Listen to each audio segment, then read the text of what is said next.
Today I want to speak about a great philosopher called Aristotle. He was the teacher of Alexander the Great. He was born in Macedonia.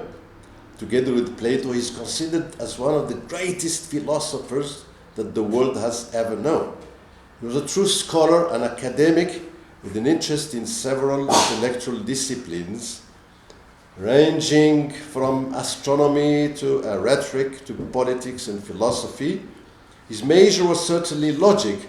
Aristotelian logic, also known as formal logic, is based on proposition, syllogism, and contradiction. He set the rules of formal logic in his notorious book, The Organon.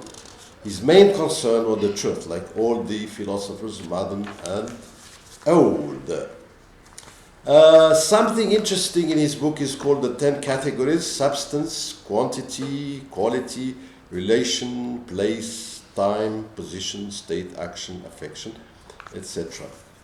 Now, a proposition will mainly concern the analytic truth and the value of propositions. The truth value of each proposition is fixed by a binary system consisting of either a tautology or a contradiction. Consider the following proposition. It's cold and windy. This proposition can be analyzed as consisting of two logically equivalent propositions. It's cold and it's windy. The first one can be either true or false. If we posit that it is true, then its negation must be false, and vice versa. If we posit that it is false, then its negation must be true. Call it P, and its negation minus P. So, something familiar like a logical game. They say, the friend of my friend is my friend. The enemy of my friend is my enemy.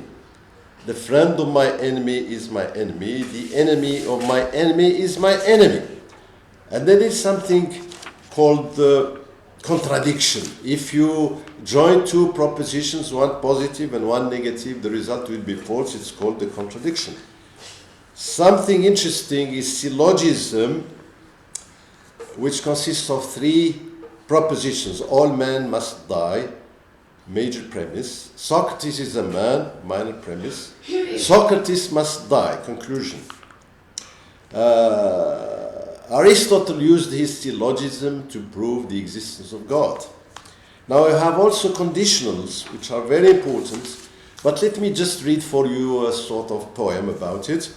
If all the seas were one sea, what a great sea that would be. And if all the men were one man, what a great man that would be. And if all the trees were one tree, what a great tree that would be. And if all the axes were one axe, what a great axe that would be. And if the great man took the great axe, cut down the great tree, and let it down in the great sea, what? Split splash. That would be. What? Splash! That would be a great family. Come together. A very nice family I have here. Thank you very much for your help. Thank you.